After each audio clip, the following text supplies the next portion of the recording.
আল্লাহ তাআলা বলেন ইবাদতের মাধ্যমে সবর। পৃথিবী উল্টে যাবে, আমার বন্ধু ছুটবে, আমার ইবাদত ছুটবে না। গোটা পৃথিবী ল্যাংটা হোক, আমি ভিন নারী দেখব না। গোটা পৃথিবী সুদ খাক, আমি খাবো না। অর্থাৎ যেই কোনো প্রকারের গুনাহ থেকে নিজেকে মজবুতির সাথে বাঁচিয়ে রাখা, এটা সবর। এটা কি বলেন না? আমরা কিন্তু সবর বুঝি কোনটারে? সব দিকে না ফাইরা অনার জুত করে বইয়া তখন সবর করা।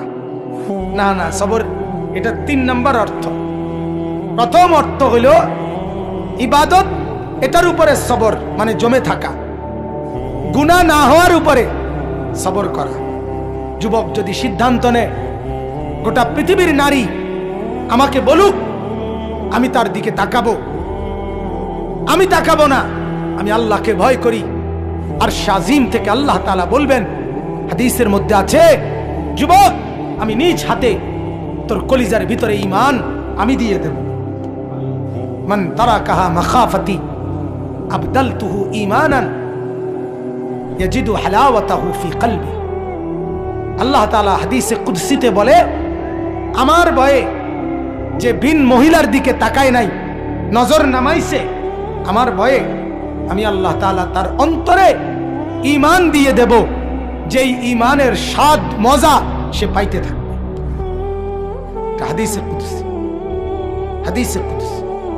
একবার যুবক নজর ফিরানো ভিন নারী থেকে, ঈমানের স্বাদ আর মজা। নবীজি বলেন, রাজুলুন দাআতহু ইমরাআতুন যাতু মানসাবিন ওয়া জামালিন ফাকালা ইন্নী আখাফুল্লাহ।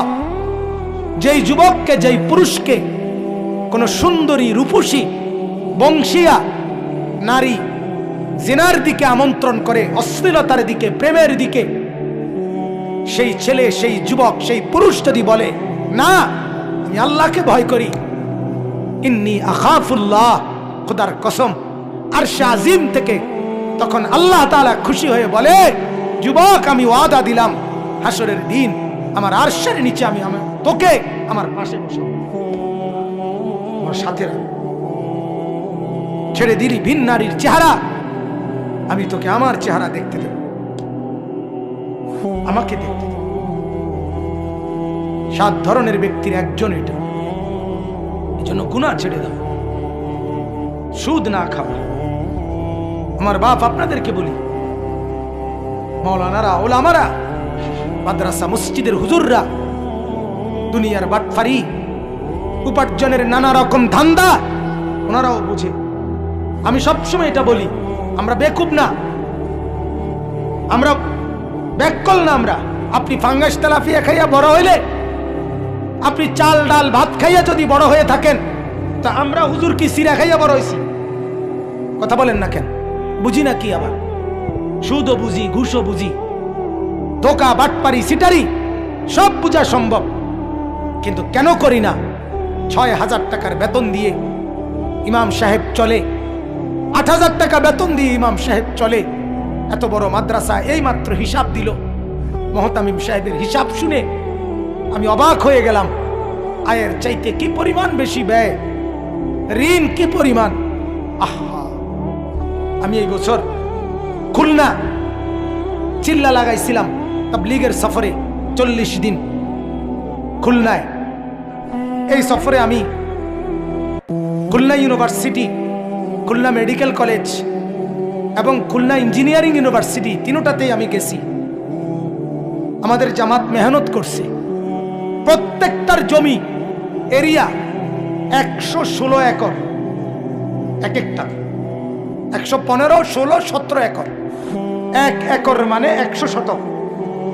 কত বড় বিস্তীর্ণ জায়গা নিয়ে কোটি কোটি টাকা ব্যয় করে, খরচ করে ওই সমস্ত প্রতিষ্ঠানে। আর আমাদের এক একটা মাদ্রাসায় বছরে সামান্য কিছু টাকা, অল্প কিছু উপার্জন দিয়ে না খেয়ে না দে মালিকের 30 দিন, মালিকের 365 দিন কাটায় শুধু একটা আশায় বুক বেঁধে, যে মাওলা দুনিয়া যা দিলেন দিলেন না, হাসরের ময়দানে জান্নাত দিয়ে পুরায় দিলেন। এই আসে। আমরা বোকা না, আমরা বুঝি, আমরা বুঝি। আমরাও একটা বড় লোভে আছি, আমরা একটা বড় লোভে আছি। তোমার লোভ 60 বছরের, আমার লোভ অনন্তকালের। তুমি লোভ করো 60 বছরের, আমি লোভ করি অনন্তকালের। তুমি ভোগ করো দুনিয়া 60 বছর, আমি ভোগ করব জান্নাত অনন্তকাল, ইনশাআল্লাহ। ইনশাআল্লাহ। এজন্য গুনাহ থেকে বেঁচে থাকা, গুনাহ থেকে বেঁচে থাকা। আজকে মা বাপ সন্তানকে গুনাহ থেকে বাঁচাবার কোনো ফিকির নেই। সারা রাত একই ঘরে মা বাপ থাকে, পাশের ঘরে ছেলে উলঙ্গ ছবি দেখে, সারা রাত নর্তকীর নাচ দেখে, ফজরের নামাজ দিনকে দিন, মাসকে মাস, বছরের পর বছর পড়ে না। স্বামী আছে অথচ স্ত্রী ফজর পড়ে না। বাপ মা আছে, ছেলে মেয়ে নামাজ পড়ে না। আমার একটা কলজার ব্যথা, আমার মনে হয় যে আমার ব্যক্তিগত কথা, আমার মনে হয় যেই ঘরে ছেলে মেয়ে ফজর নামাজ, 5 ওয়াক্ত নামাজ, বিশেষ করে ফজরের নামাজ পড়ে না, ওই ঘরে মা বাপ নাই, ওই ঘরের ছেলে মেয়ে এতিম এতিম।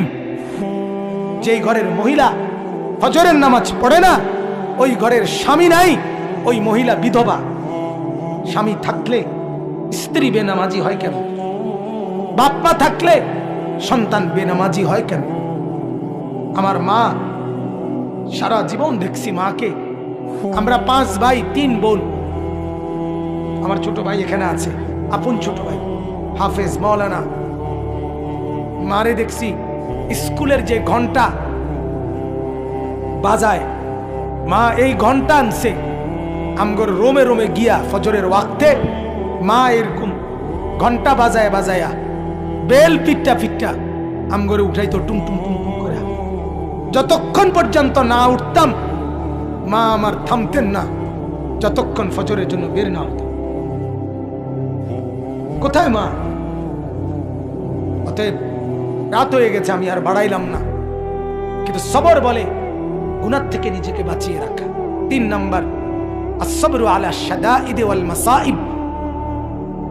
যত রকমের আপদ বিপদ, অ্যাক্সিডেন্ট, দুর্ঘটনা, রোগ শোক, টেনশন, পেরেশানি, অস্থিরতা, ঝামেলা, এই বিপদ সবগুলোর উপরে আল্লাহ তাআলা সেগুলো লাঘব করবেন, মিটিয়ে দিবেন, মোচন করবেন, দূর করবেন, এই বিশ্বাসের উপরে ধৈর্য ধরা। রাত সকাল হবেই, সকাল রাত হবেই। অতএব জ্বর ভালো হইবেই, মাথা ব্যথা এটা যাইবেই, পেটের সমস্যা এটা ঠিক হয়ে যাবে। এটা বিশ্বাস করা, সবর করা, সবর করা। যদি লম্বা সময়ও থাকে তো এটা নিশ্চিত মৃত্যুর মাধ্যমে হলেও এই মুসিবত শেষ হবে। ঠিক কিনা বলেন না কেন? কিন্তু এই মুসিবতের সমাপ্তি আছে, কোনো সন্দেহ নেই। হতে পারে চূড়ান্ত সমাপ্তি মৃত্যু। আর মৃত্যু পর্যন্ত যদি আমি সবরের সাথে মুসিবতে টিকতে পারি, চোখ বন্ধ হলেই দুনিয়াবাসী দেখবে আমার চোখ বন্ধ হয়েছে, আর আসমানওয়ালারা দেখবে আমার চোখ জান্নাতের জন্য খুলে গেছে।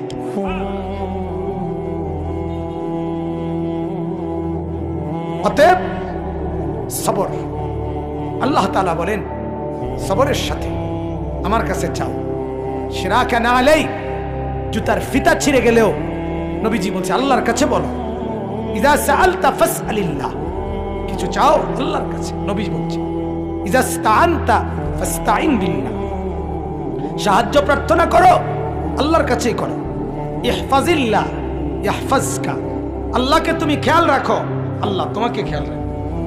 ইহফাজিল্লাহ তাজিদহু আমামাকা, আল্লাহকে হেফাজত করো, খেয়াল রাখো, আল্লাহকে তুমি তোমার সামনেই পাবে। নবীজি বলছে, নবীজি বলছে। অতএব আমরা আল্লাহর কাছ থেকে যা পেতে চাই তার জন্য প্রথম শর্ত কি করতে হবে বলেন না? সবর। কি করতে হবে বলেন? সবরের 1 নাম্বার অর্থ কি? ইবাদতের উপরে টিকে থাকা। 2 নাম্বার অর্থ কি? গুনাহ ছেড়ে দেওয়ার উপরে টিকে থাকা। 3 নাম্বার অর্থ কি? যে কোনো মুসিবতে ধৈর্য ধারণ করা। এই তিনটা মিললে হয় সবর। ত্রিভুজ, তিন বাহু মিললে হয়। আমার শায়েখ আল্লামা মুফতি মুশতাকুন নবী সাহেব বলে, তিন জিনিস: গুনাহ ছেড়ে দেওয়া, আর করবেন না ওয়াদা দেওয়া, লজ্জিত হয়ে ক্ষমা চাওয়া। এই তিনটা মিললে হয় তাওবা। হযরত প্রায় উদাহরণ দিয়া বলে যে এই কাগজে যদি কেউ লেখে চ আকার চা, তাইলে কোনো চা না, এটা লেখছেন আর কি। চা পাতা, চিনি, পানি, তিনটা মিললে হয় চা। ঠিক কিনা বলেন? ঠিক। ইবাদতের উপরে জমে থাকলাম, গুনাহ ছেড়ে দেওয়ার উপরে টিকে থাকলাম, আগত মুসিবতে ধৈর্য ধরলাম, তিনটা মিললে আল্লাহ তাআলার কোরআনের ভাষায় সেটাকে বলে সবর। আর হইল নামাজ। নামাজ হাদিসের মধ্যে আছে, আল্লাহ নবী সাল্লাল্লাহু আলাইহি সাল্লামের সাহাবীরা বলেন, ইদা হাযাবাহু আমরুন ফাযাআ ইলা সালাহ। নবীজির সাহাবীরা বলতেন, যখনই নবী কোনো পেরেশান হতেন, সাথে সাথে নামাজের দিকে ছুটতেন, নামাজ পড়তেন, নামাজ পড়তেন। উম্মতের হালাত তো হলো এই, সুখের নামাজ তো পড়েই না, দুঃখ মুসিবতেও নামাজ পড়ে। ডাকাইতে ডাকাইতে এমন শক্ত ডাকায়, ডাকাইতে তার বিবি হসপিটালে, তার বউর অপারেশন, সে রিসিপশনে বইয়া টেলিভিশন চায়, হসপিটালের টেলিভিশন। কথা বলেন না কেন? তার বাপের রক্ত পরীক্ষা করছে, রিপোর্ট দিব আধা ঘন্টা পরে, এই ডাকাইতে বইসা টেলিভিশন চায়।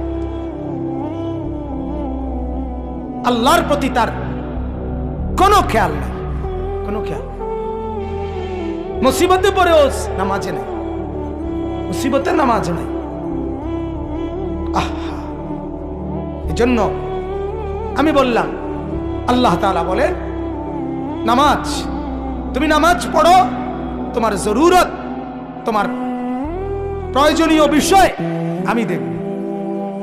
আল্লাহ তাআলা বলেন, আমি জানি কি লাগবে না লাগবে। অতএব বাপ, নবীজির আখলাক ছিল এটা, যে কোনো পেরেশানিতে তিনি নামাজে দাঁড়াইতেন। ফাজাইলে আমালের মধ্যে শেখুল হাদিস হযরত মাওলানা জাকারিয়া রাহমাতুল্লাহ আলাইহি বলছেন, আমরা পড়ছি ওইটা হাদিসের, হযরত আনাস রাদিয়াল্লাহু তাআলা আনহুকে একদিন জিজ্ঞেস করছে, ও আল্লাহর নবীর সাহাবী, নবীজির জামানায় যখন ঝড় তুফান হইতো আপনারা কি করতেন? হযরত আনাস বলেন, আরে আল্লাহর বান্দা, নবীজির জামানায় আকাশ যদি অন্ধকার হইতো তাইলেই তো আমরা নামাজে দাঁড়ায় যেতাম, ঝড় তুফান তো পরের কথা। এজন্য বাপ, যেই কোনো ব্যাপারে নামাজের মাধ্যমে সাহায্য চাও, সাথে সাথে সেজদা করেন। সেজদা বড় আল্লাহকে কাছে টানার শ্রেষ্ঠতম মাধ্যম। বান্দা যখন সেজদা করে, আল্লাহ তাআলা মাথায় পিঠে হাত বুলায়, আদর করে। আকরাবু মা ইয়াকুনুল আবদু মির রাব্বিহি ওয়া হুয়া সাজিদ। নবীজি বলে, বান্দা আল্লাহ তাআলার সবচেয়ে কাছে আসে যখন সে সেজদা করে। এজন্য আমার আজকের কথায় দুটুকুই। এক কথা বললাম, আমরা ঈমানদার, মনে আছেনি? আমাদের ঈমানের পরিচয় যেন ছুটে না যায়। 2 নাম্বার, আমাদের করণীয় 2টা, আল্লাহর ইবাদত, সব ব্যাপারে আল্লাহর কাছে সাহায্য চাওয়া। আর আল্লাহর কাছে চাই চান, চাওয়ার পদ্ধতি কয়টা? 2টা। 1 নাম্বার সবর, বলেন। 2 নাম্বার নামাজ। সবর এবং নামাজ, এই 2টা আল্লাহ তাআলা দেখবেন, আপনাকে আপনার প্রার্থনাকৃত বিষয় আল্লাহ তাআলা সাথে সাথে দিয়ে দিবেন। আল্লাহ তাআলা আমাদেরকে তৌফিক দান করেন, আল্লাহ তাআলা আমাদেরকে কবুল করেন।